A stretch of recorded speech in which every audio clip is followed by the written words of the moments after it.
នារីដ៏ស្រស់ស្អាតម្នាក់បានបើករថយន្តពណ៌ផ្កាឈូកមួយគ្រឿងដោយមានផ្ទះចល័តពណ៌ផ្កាឈូកមកជាមួយមកចតនៅទីធ្លាមួយនាងបានប្រើតេឡេបញ្ជាដើម្បីពន្លាដំបូលនិងផ្នែកចំហៀងនៃផ្ទះចល័តនោះឲ្យរីកធំទូលាយបង្កើតបានជាផ្ទះដ៏មានរបៀបរៀបរយមួយភ្លាមនៅក្នុងផ្ទះមានការរៀបចំយ៉ាងមានរបៀបដោយមានឆ្មាជាច្រើនក្បាលរស់នៅជាមួយនាងផងដែរនាងបានបើកកម្រាលឥដ្ឋដែលរចនាឡើងជាគ្រែផងជាគម្របអាងូតទឹកផងខាងក្រោមនោះគឺមានអាងូតទឹកពណ៌ផ្កាឈូកដ៏ទំនើបមួយ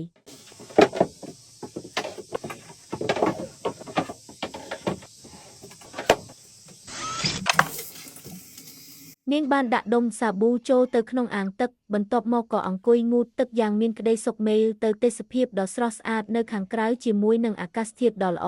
ព្រមទាំងមានការរៀបចំផ្លែឈើនិងភេសជ្ជៈនៅក្បែរបង្អួចសម្រាប់ញ៉ាំផងដែរ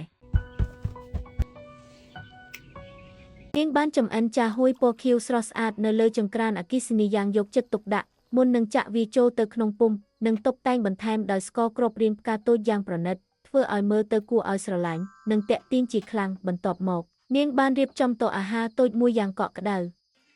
ភ្ជាប់ទូរស័ព្ទទៅនឹងអេក្រង់មួយដ៏ធំដើម្បីទស្សនាខ្សែភាពយន្តដែលនាងចូលចិត្តខណៈពេលរីករាយជាមួយរសជាតិផ្អែមឆ្ងាញ់នៃចាហ៊ួយដែលនាងបានធ្វើដោយដៃផ្ទាល់នាងបានចូលទៅកក់សក់និងងូតទឹកសម្អាតរាងកាយនៅក្នុងបន្ទប់ទឹកពណ៌ផ្កាឈូកដ៏ស្រស់ស្អាតមុននឹងប្រើម៉ាស៊ីនផ្លុំសក់ពណ៌ផ្កាឈូកដ៏ទាន់សម័យដើម្បីបញ្ចប់ការថែរក្សាខ្លួនយ៉ាងប្រណិតនាងបានទាញម៉ាស៊ីនហាត់ប្រាណខ្នាតតូចចេញពីក្រោមទូដើម្បីហាត់ប្រាណពង្រឹងសាច់ដុំនិងថែរក្សាសុខភាពរាងកាយឲ្យមានភាពរឹងមាំនិងស្រស់ស្រាយជានិច្ចសូមអរគុណយ៉ាងជ្រាលជ្រៅចំពោះការតាមដាននិងការគាំទ្រពីសំណាក់អ្នកទស្សនាទាំងអស់គ្នា